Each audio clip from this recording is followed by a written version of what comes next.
Hello everyone, this is Nitpicking Nerd, and this is my review of episode 2 of season 2 of Star Trek Picard, which I think was actually very good in my taste, and this might actually be the most fun I had watching Star Trek in the last 20 years or so. I actually enjoyed it, despite the flaws which it did have, and despite the silliness of some of it, I still found it very fun. And what was most fun and hilarious to me personally was that whole evil dystopian future, which they now have as an alternate timeline in this episode.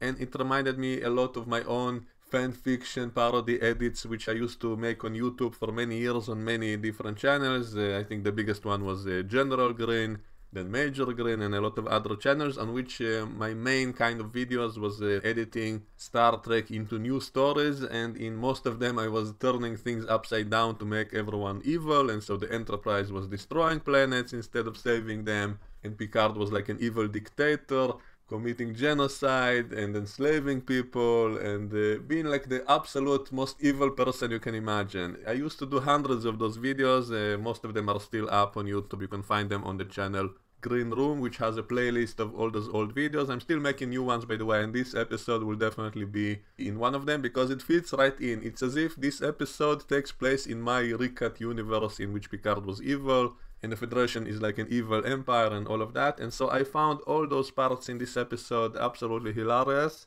So maybe it's just me because I have a dark sense of humor, and so I really enjoyed all those parts, even though some of the details are a little bit fishy and I will go over it, but overall the episode was really enjoyable. And sadly that's probably going to be the best episode of the season, because in the next episode they will jump to the past, to near future close to today, and so we will probably not see that evil dystopian future again, so this was just a one episode about that. It's probably going to be downhill from here, unless they really surprise me with very good writing, and maybe it will become a good show suddenly. I'm hoping that's the case, because I'm going to watch it anyway. I rather enjoy it.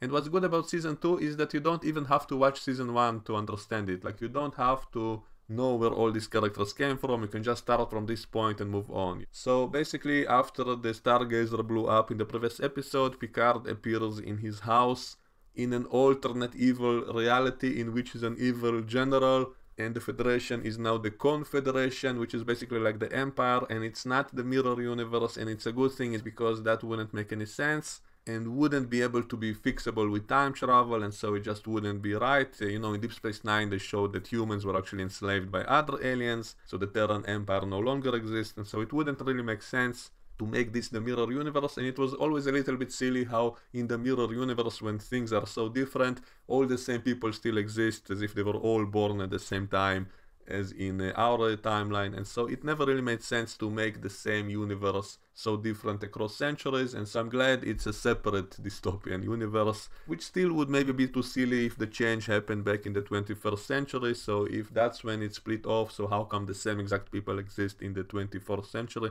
now the 25th century actually? And so it's still a little bit silly, and a lot of things in this episode are kind of convenient and all of that, but at least it had some good pacing. At least things were moving along in a fast and entertaining way, and not every little detail has to be explained and all of that. So overall I'm fine with it, and because it was all a little bit comedic, at least to my eyes, I found it enjoyable, and I'm willing to forgive all the little mistakes and little imperfections, which I am going to mention. So anyway, Picard wakes up in the evil reality, and we see that the sky is covered with a giant force field, and we even hear some sirens, and we never actually see who was attacking Earth in that scene, because if we hear sirens and we see the force field suddenly covering Earth, that means someone was trying to attack it, and yet we didn't see who. I guess it's not important. Later on we hear something about the Vulcan War, so supposedly Vulcans are in rebellion against Earth, and maybe they were the ones who sent an attack. So we don't actually see who attacked Earth, but presumably someone is attacking it. And he walks around his house, and we see paintings of him as an evil general, and pictures of the Enterprise as a warship destroying everyone and all of that, just like in my recut videos. So I found that really enjoyable. And we see that he has actually Romulan slaves in his house, and that's also really funny, especially because we all joked about how his Romulan servants in the previous season seem like slaves, like he rescued them from the supernova and then put them to work in his vineyard, and so that's always a little bit silly. And so here we see that the Romulans living in his house are actual slaves, and they're like washing the floor manually and cutting vegetables with knives and all of that. That seems kind of silly because they still have the same technology as in the normal timeline, so shouldn't holograms exist and replicators? And we do see that he has android slaves as well, and so why are the Romulan slaves doing things manually? I guess he likes to humiliate them, but why would he give them access to kitchen knives, which they might use to try to assassinate him, since he destroyed their planet according to this reality? And Q is the one who tells him all of this. He showed up in the previous episode. And Q is basically the one who saved him and the other main characters from the Stargazer in the moment of explosion and brought them over to this reality. I think it's pretty obvious that Q is kind of giving him a chance to fix things, and so he's not actually evil, but he's really angry, and at some point he even slaps Picard, and Picard is bleeding from his nose now, and so some people might not like this scene because since when is Q violent physically toward Picard, and is Picard again being abused by everyone just like he was in season 1? So I understand those complaints, but I think this was actually a good way to show that Q is serious, that it's not some kind of joke, and so it immediately kind of raises the stakes, and Picard himself also takes him seriously immediately, because he realizes something is not right, that's not something that Q would do normally, and so something serious is going on, so it's not some kind of joke. So I actually think that was clever, and it would have been even more clever if this was their way to show that Picard is now in a biological body again, so he's not a synth anymore. That would have been clever because it's only his mind which was transferred into this reality, into this body. So that would have been a perfect way to shove aside that silly idea that he's now a robot and all of that. So simply show him bleeding, and that shocks him, so that will prove to us, the audience, without even saying it, without even acknowledging, without confusing those who didn't see season 1, but we would know that he's now in a biological body again, and that also would raise the stakes, knowing that he's much more vulnerable.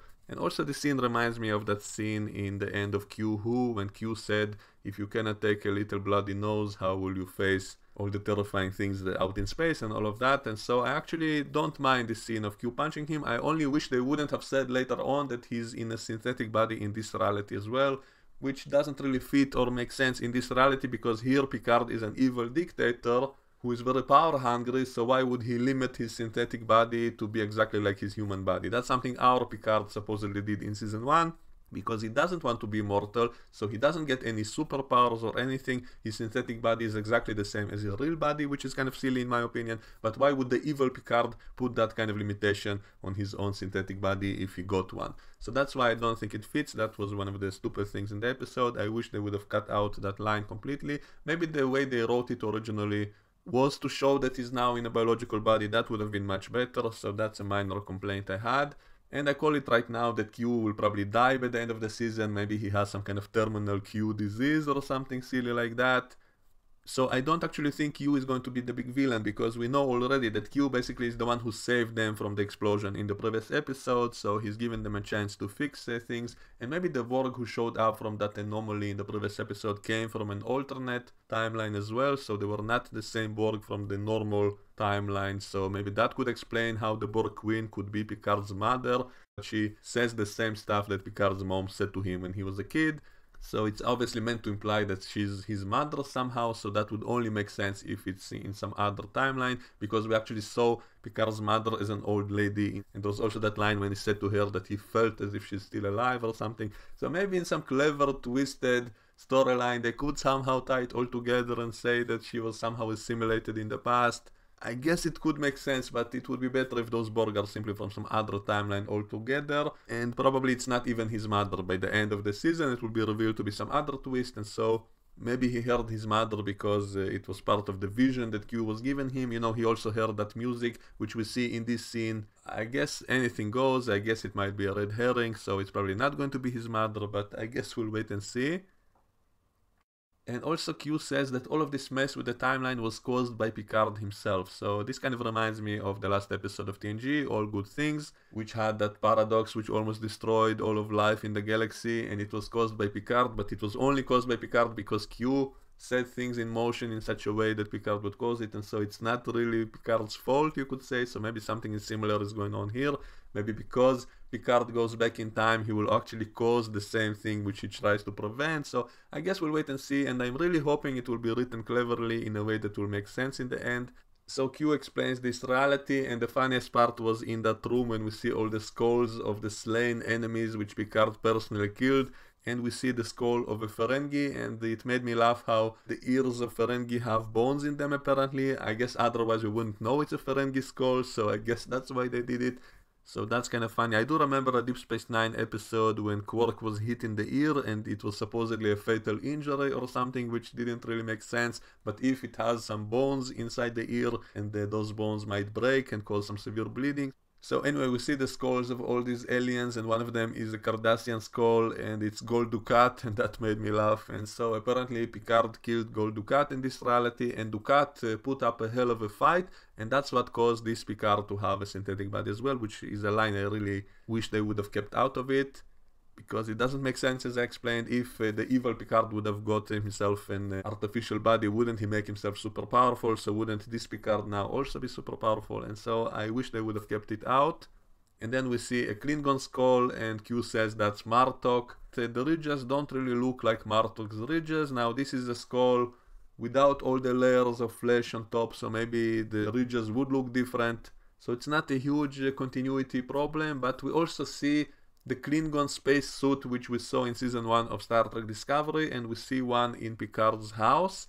And so this might be a clue that maybe all of Star Trek Discovery is actually taking place in the evil dystopian future that we see in this episode. So that's actually a neat explanation for all the continuity mistakes in the Star Trek Discovery universe. So maybe all of that is taking place in this evil dystopian Confederation reality, and even the force field around Earth kind of reminds me of what they showed us in season 3 of Discovery, when Earth became a xenophobic isolated planet with a force field around it, so it actually would fit right in. So maybe all of Star Trek Discovery is actually taking place in this alternate evil timeline that we see in this show. That would explain why Martok's ridges don't match, because all the Klingons mutated into monsters in this reality and then got killed off. And they even mention that Picard poisoned the entire Klingon planet and eradicated all the Klingons, so maybe that would explain why we don't see a single Klingon in season 3 and 4 of Star Trek Discovery. So maybe all of Discovery is taking place in this evil alternate timeline. That will be my headcanon from now on. I think that will fit perfectly.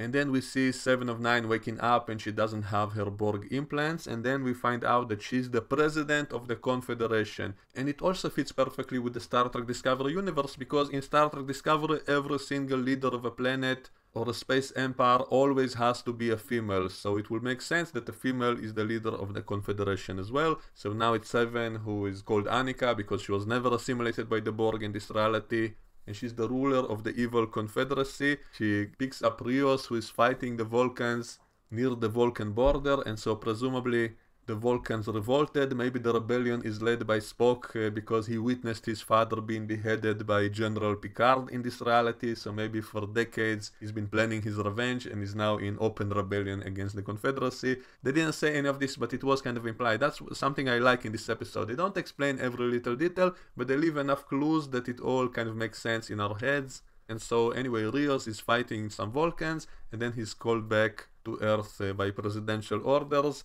and she pretends as if she just wants some reports from the field, and then General Sisko is mentioned as someone who would be reporting to her, but then she says, no, I want someone from the field. And so that was a quick reference to Sisko. I wish we would have seen him. Imagine how badass Sisko would be in this reality, when even in the normal one he's been blowing up whole planets and poisoning people and all of that when he was normal. So imagine how he would be like in this reality. Meanwhile, Elrond is somewhere in the city, and we see some explosions of some minority aliens blowing up whole buildings in some city and celebrating it because it's like a revolution. That kind of reminds me of that movie Fight Club when they blew up some building in the end. And so anyway, the aliens are revolting against the humans because the humans enslaved them, and they're blowing up whole buildings. And then Raffi saves Elrond from being executed on the street, and she takes him in as if to interrogate him. And then they all meet with Jorati, and she has a little hologram of a cat called Spot, which doesn't really make sense. She did see a synthetic Spot back in season 1, but this was all in a different reality, so why would she have any memories of any cat named Spot in this reality? I guess maybe Data existed in this reality as well. So some of the member bearers they show us in this episode don't really make a lot of sense if you really think about it, but it's still kind of fun. And then they reveal that they have the Borg Queen imprisoned in this lab, and the General Picard is supposed to execute her in front of a crowd of people because she's the last of the Borg, she's the last remnant of the Borg collective which they defeated in this reality, so Picard is going to execute her. And then the Borg Queen apparently is able to see all the alternate timeline, and so she knows Picard is Locutus, she knows that 7 is supposed to be 7 of 9. It is kind of interesting, and it ties back to First Contact when the Borg tried to time travel to change the past, and so she did say that she's able to see beyond the 3 dimensions and all of that, and so it does kind of fit together. I do like the idea that they have to ally with her to be able to time travel, even though they will be using a slingshot maneuver. And they imply that that method of time travel only works if you have some kind of super genius doing the calculations, and that Kirk's Enterprise had Spock, and Spock was doing the calculations, and that's how they were able to do it. I kind of like all of this because it explains how come not everyone can simply slingshot around the star. If it was so easy to time travel, then anyone would be doing that. So they kind of retconned that whole method of time travel by saying you have to have someone, a genius like Spock, to do the calculations, and only then you will be able to make it work. Even though, you know, if you have supercomputers and all of that, how come you cannot simply use technology? So I guess maybe you need some psychic powers to be able to make it work. And you know, Spock did have some powers because he was part Vulcan, so maybe that all helped him achieve that method somehow. Even though I think the first time the old Enterprise did that, that was by complete accident, and Spock was not doing any active calculations. And the next time when they were on the Bird of Prey, and then Spock was doing some calculations, and so presumably not anyone can use it. So I kind of like that excuse, and the fact that they have to use the Borg Queen also explains why the Borg Queen had to be there in First Contact when the Borg tried going back in time, because only a Borg Queen would be able to do the complicated compilations it requires to do something like that. So I'm kind of liking this idea. What I didn't like is that the Queen was also able to calculate and tell them exactly where the change in the timeline started, in what year on Earth. That makes no sense. How would she know everything that happened in all the timelines? I think they should have kept that part of the explanation and give it to Guinan. I think Guinan's cameo in the previous episode should have been in this episode. They should have had Picard coming to see Guinan in this reality, and that would also explain why she had to make herself look older, because in this reality humans are xenophobes, they hate all the aliens, and so maybe that's why Guinan had to make herself appear to be aging so that people wouldn't realize she's an alien, because she has to disguise herself as a human. That would have made so much more sense in this reality. And also they could have used Guinan for some of this exposition, because Guinan actually was established to have the power to see alternate timelines, and so she should have been the one to tell Picard where the change started and how to fix it. And it would have even explained why she picked the street number 10 on the forward street to put her bar in, because maybe when she met Picard in the 19th century and he told her about the future, and maybe he told her that she's going to have a bar in 10 forward, and she remembered that, and so when she reached the 21st century she started thinking about where she should set up a bar, and then she saw this forward 10 street, and that's where she put it in, because she thought that that's how it's supposed to happen. And then she meets Picard from this reality, but he's super evil and much older than he's supposed to be when he met her, and she will know that history is off because it doesn't fit what Picard told her about the future being an utopia and all of that, and instead it's all an evil empire. And because she's aware of the different timelines, she should be the one to tell him exactly where the timeline changed and what year to go back in the past to. So I really wish they would have done that. That's one of the missed opportunities in this episode. She might show up in the past, but that wouldn't make sense because they probably will not de-age her, so she will again look old and fat in the past, just like she looked in the future, but somewhere in the middle she will suddenly look younger. So it doesn't really make sense to put her in the past. So we probably will not see her at all, and instead they said something about someone called the Watcher, and I'm assuming that's the alien guy we saw in some of those trailers. When I said that's the most interesting part of the trailer, when we see some guy with white eyes following Picard around. So I presume that's some sort of alien which is able to possess people, and he will give them the information they need, and he will help them restore the timeline.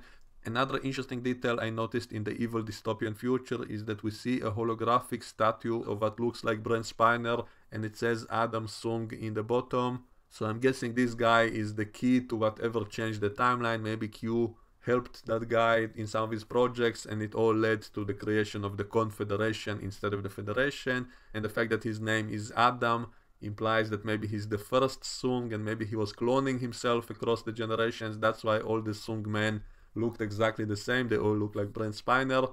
So I am kind of curious to see where they go with all of this. I do hope the season will be a good story. So overall this was an excellent episode, but not perfect. It did have some flaws, it did have some moments I didn't like. like Elnor cutting people's throats out in a bloody way, even though they were evil guards from this xenophobic society, but still, why would he take joy in mutilating people and cutting their throats and with blood everywhere and all of that? That makes him look like a psychopath a little bit. He kind of reminds me of that character from Peacemaker, vigilante who loves killing people. That's basically Elnor in Picard. He just loves cutting people's throats. So that was a little bit off-putting, and also Jurati and Adros cursing all the time and talking like today. I did enjoy that scene when she makes that lame excuse to explain everything, like when Seven's husband in this reality suspects that something is off about all of them, and then Jurati makes that long strange speech to try to explain everything, and somehow it works. I did kind of like that. I did find it funny, even though it's all a little bit silly how that guy buys that. And apparently Seven is going to vaporize him in the next episode, even though in the previous season she promised Rios that she will never again kill people just because they deserve it, and yet in the next episode she will vaporize all of these guys who are on their ship in the end. So there are definitely some flaws. It's not a perfect show, but it's so much better than season 1. I thought the first 2 episodes, and especially this episode, was actually fun to watch. So for the first time in ages, I'm actually enjoying watching Star Trek and not just hate watching it just to nitpick it. So those are my thoughts about this episode. Let me know what you think, and we can discuss all of this in the comments below. And I will see you all next time. Bye bye.